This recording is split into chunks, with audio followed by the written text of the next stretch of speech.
तो छत्तीसगढ़ के सबसे ऊंचे हिल स्टेशन के बाद बात करते हैं प्रकृति के स्वर्ग कहलाने वाले बस्तर की, जहां जाने का मन बार बार करेगा।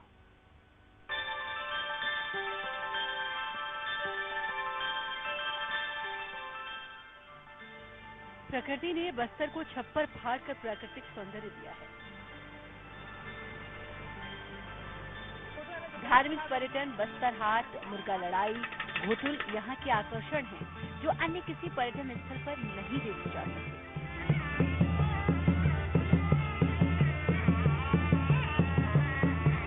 अगर आप महानगरों की तेज रफ्तार जिंदगी और चकाचौंध भरी दुनिया से ऊब चुके हैं और कुछ पल के लिए शांति और सुकून की तलाश में हैं, तो देर किस बात की। कुछ दिन प्रकृति की गोद में बिताना चाहते हैं तो छत्तीसगढ़ के बस्तर में आपका स्वागत है। कम से कम बजट में अच्छी से अच्छी सुविधा प्राप्त कर पर्यटन के लिहाज से रोमांचक अनुभव पाया जा सकता है।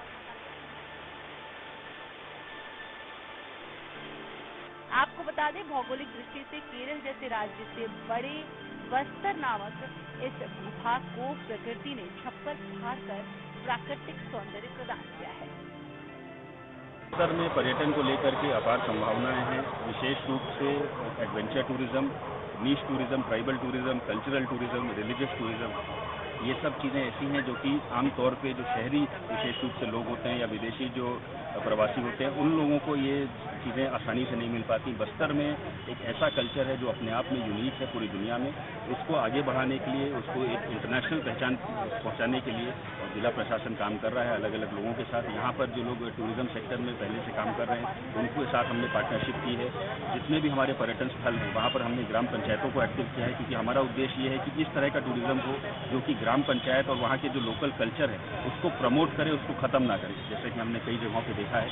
और उसको प्रमोट करते हुए एक सस्टेनेबल इको टूरिज्म का मॉडल निकले, जो कि प्लास्टिक मुक्त हो, जो कि किसी प्रकार से एनवायरनमेंट पे बुरा दुष्प्रभाव ना पड़े। यहाँ लोक संस्कृति, परंपरा, धार्मिक पर्यटन, बस्तर हाट, मुर्गा लड़ाई, घोटुल पर्यटन के आकर्षण है, जो देश के अन्य किसी पर्यटन स्थल पर नहीं देखे जा सकते। छत्तीसगढ़ का भूभाग पुरातात्विक, सांस्कृतिक और धार्मिक पर्यटन की दृष्टि से अत्यंत संपन्न है।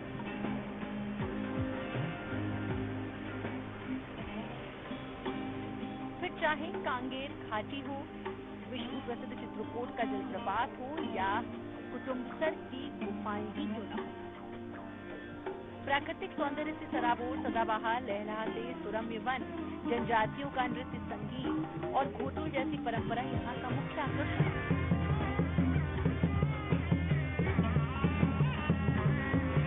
त्रेता युग में राम के वनगमन का रास्ता भी इसी भूभाग से गुजरता है। जिस दंडक वन से राम गुजरे थे उसे अब दंडकारण्य कहा जाता है।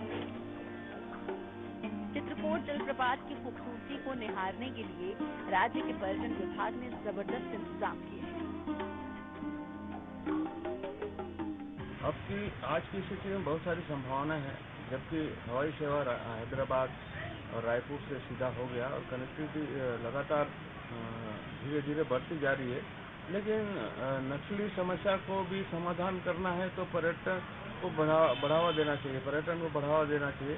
जिस स्तर पर पिछले साल जो पर्यटक आए, लेकिन इस बार कोरोना को लेकर जो पश्चिम बंगाल और दूसरे इलाके से जो आते हैं उनकी कमी हुई है और कुछ कारणवश पर्यटन स्थल को बंद भी किया गया है। पर्यटन के लिए जो है जो व्यवस्थाएं होनी चाहिए थी वो व्यवस्था अभी नहीं है वर्तमान में, और कोरोना संक्रमित होने के भय से लोग जो है दूरी बना के रख रहे हैं। बाहर से आने जाने वालों पर भी प्रतिबंध लगी हुई है, जिसको लेकर लोगों में काफी परेशानी बनी हुई है। वाहनों की आवाजाही और ये सभी सुविधाएं जो है बंद हुई। अब जो है एयरपोर्ट से जो है हवाई जहाज की सेवा शुरू हुई है रायपुर से और हैदराबाद के लिए, तो स्थिति में सुधार आ सकता है और इन पर्यटन स्थलों में इस तरह से व्यवस्था की जाए जिससे क्षेत्र के लोगों को एक रोजगार का अच्छा साधन मिल सके और पर्यटकों को भी उनकी भावना के अनुरूप पर्यटन स्थलों के दर्शन हो सके। बहरहाल राज्य सरकार के लिए पर्यटन को उद्योग का दर्जा देना तो तभी सफल हो सकेगा जब यहाँ देशी विदेशी पर्यटक बड़ी संख्या में पहुंचेंगे। इस दिशा में सरकारी एजेंसियों को पर्यटकों की मनोदशा को समझते हुए वैसे प्रयास करने पड़ेंगे। विनोद कुशवाहा, न्यूज़ 18 जगदलपुर।